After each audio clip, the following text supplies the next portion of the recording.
In this video, I'm going to show you the 15 best underrated games I found on the eShop. Just to be clear, I tried to pick games that most people don't know about, and a few that I think deserve more recognition. Let's get to the list. Persona 4. Golden, you play as a high school student who moves to the rural town of Eneba, where a series of mysterious murders coincides with your arrival. Soon, you discover the power to enter televisions, accessing a foggy world filled with monsters called shadows. By confronting these shadows and your own inner demons, you form bonds with friends and solve the murder mystery. The game balances dungeon crawling with social simulation where relationships matter. The characters feel like actual friends rather than NPCs with quest markers. What makes P4G special is how it tackles heavy themes like identity and truth, while maintaining its upbeat tone.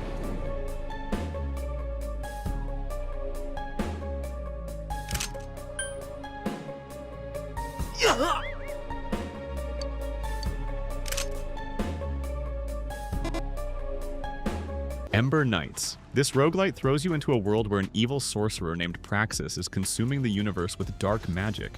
You play as an Ember Knight, fighting through procedurally generated dungeons to stop his plans. The combat feels ridiculously satisfying with responsive controls that make every dodge and attack count. Co-op play brings chaotic fun when powers combine and enemies explode in colorful pixel art glory. The progression system hits that sweet spot where each run feels rewarding, even when you fail. I found myself saying just one more run at 2 a.m. more times than I care to admit. The game nails that hard-to-achieve balance between challenge and accessibility.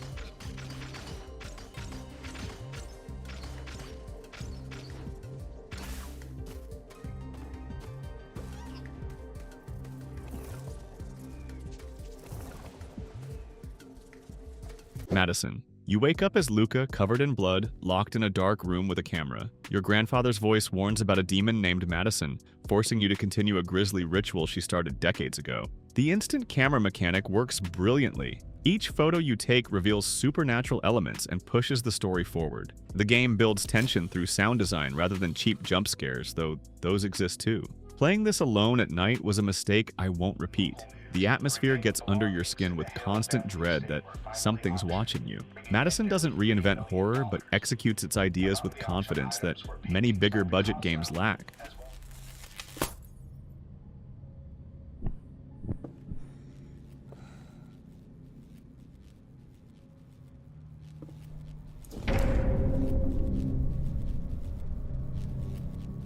Brothers in Hell. Two siblings find themselves trapped in hell after a car accident. They must cooperate to navigate through 9 circles of underworld punishment, each with unique mechanics reflecting sins like greed and wrath. The asymmetric co-op design gives each brother different abilities. One manipulates time while the other interacts with spirits. Playing solo means switching between brothers, adding a puzzle layer that makes you think differently. The story explores guilt and redemption without getting preachy. What surprised me was how the game uses its hellish setting for gorgeous, twisted landscapes rather than generic fire and brimstone. The ending hit me harder than expected for what starts as a straightforward puzzle platformer.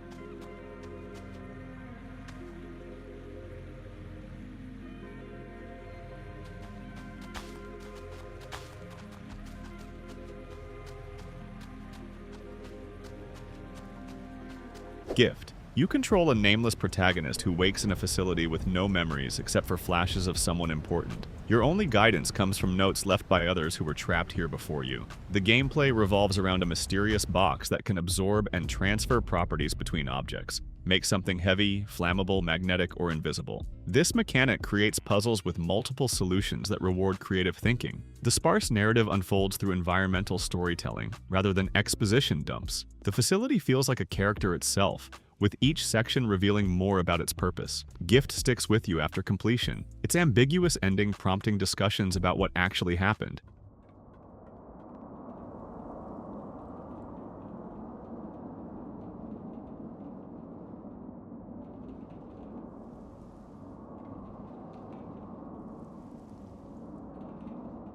Set in a post-apocalyptic world where technology has regressed to 8-bit, you play as a maintenance worker discovering the truth behind the collapse. The pixel art style isn't just aesthetic, the entire world operates on limited processing power. Enemies glitch when too many appear on screen, and certain areas crash, becoming unreachable until you free up memory by shutting down systems elsewhere. The meta-narrative works because it's woven into gameplay rather than just clever fourth wall breaking. combat involves manipulating code rather than traditional weapons, essentially hacking your surroundings. I found myself taking notes like I did with games in the 90s, mapping connections between systems. It's refreshingly willing to let players get stuck.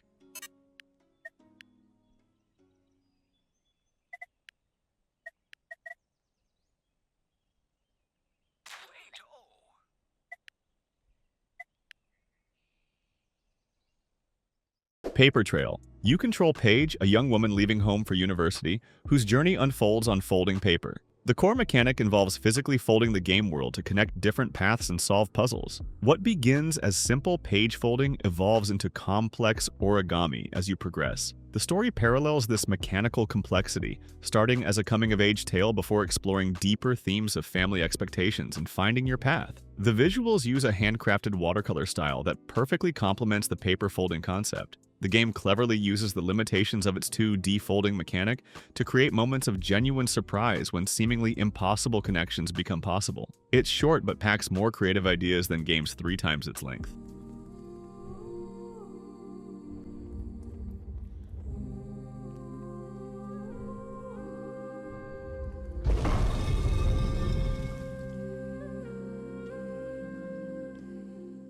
Hey, quick pause here. If you're enjoying this look at some of Switch's finest games, hit that subscribe button for more content like this. Let me know in the comments which of these games you've played or are excited to try. Now, let's continue with our lineup. Dungeons of Dreadrock 2, The Dead King's Secret. The sequel picks up after you rescued your brother from the mountain dungeon, only to discover a curse has followed him home. Now you must descend into the Dead King's tomb, moving one tile at a time through 100 handcrafted puzzle rooms. Each level introduces new mechanics that build upon previous knowledge without ever feeling unfair. The game respects your intelligence, providing just enough hints through environment design to let you figure things out. Deaths are instant restarts with no loading screens, encouraging experimentation. The story reveals itself through ghosts of previous adventurers who failed where you might succeed. I solved many levels through trial and error before having that satisfying aha moment where everything clicked.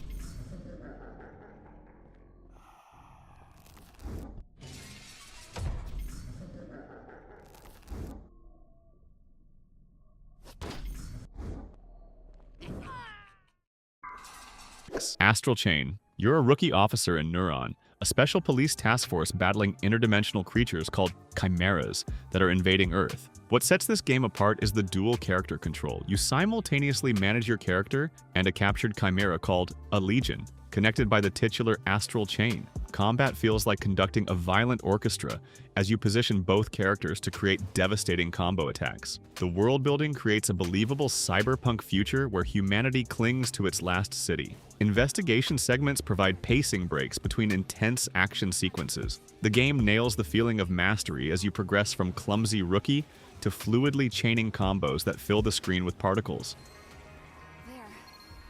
That is one less gate for the chimeras to come through. Okay, back to the search.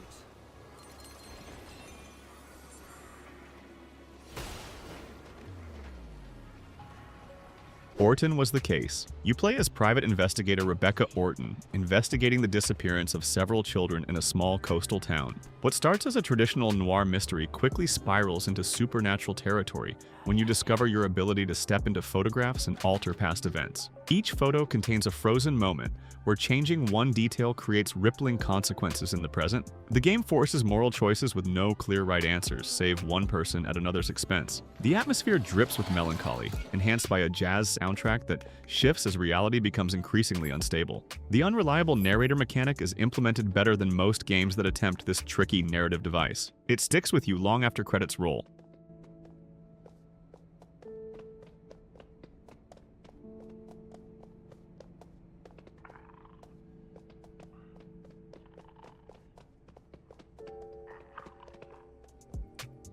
No More Snow. Set in a world experiencing its final winter before permanent summer, you play Maya, returning to her hometown for one last snow season. The game blends exploration, light survival elements, and community building as you help town residents prepare for environmental change. The snow gradually melts throughout the game, opening new areas while closing others permanently. Your choices determine which traditions continue and which fade away as the community adapts. The climate change allegory never feels heavy-handed because it's rooted in personal stories rather than preaching. The game captures that bittersweet feeling of enjoying something beautiful while knowing it's ending. The dynamic weather system creates genuinely unique experiences each playthrough.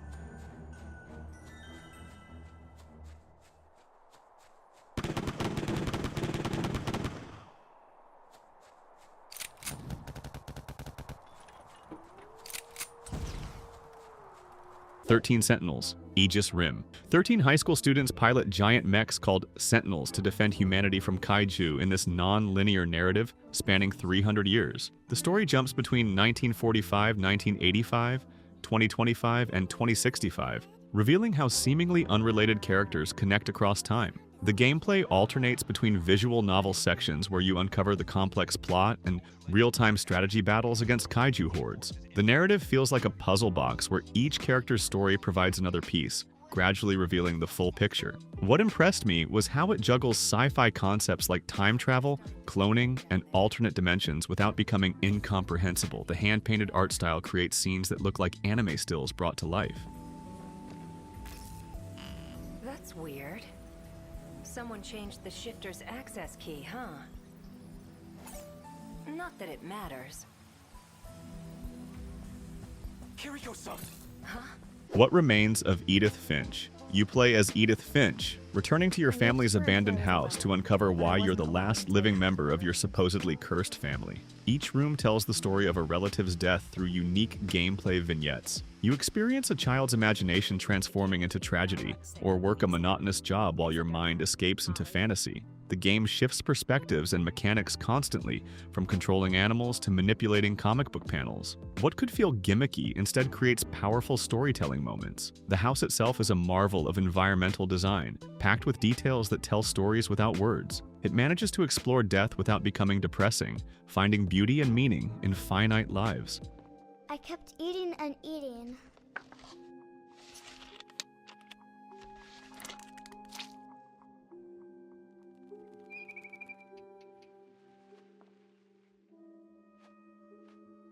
Disco Elysium. You wake as a detective with total amnesia in a trashed hotel room, wearing only underwear with no memory of your case or even your name. Set in Revachol, a city still recovering from failed revolution decades earlier, you investigate a murder that connects to deeper political currents. The game replaces combat with conversation, where different aspects of your personality argue inside your head. Your skills become characters with opinions on your actions. The writing balances bleak humor with genuine philosophical depth, exploring ideas about ideology, identity, and history. Choices matter because they define who you're becoming, rather than just branching the plot. I've never played anything that better captures the experience of being trapped in a mind at war with itself.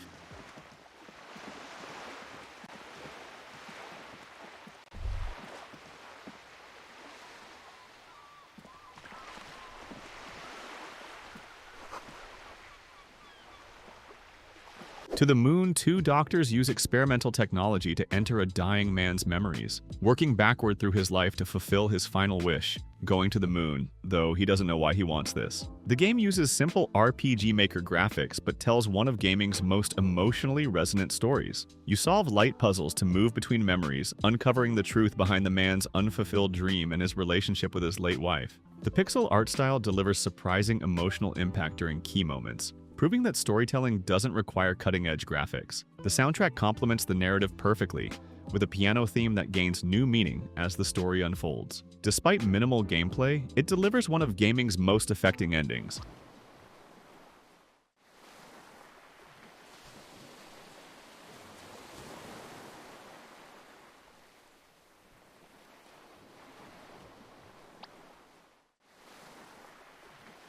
Hey, let me know what you think about these games. Maybe you've played some and have a different take, or maybe something here caught your eye. Drop a comment, let's chat about it. See you in the next one.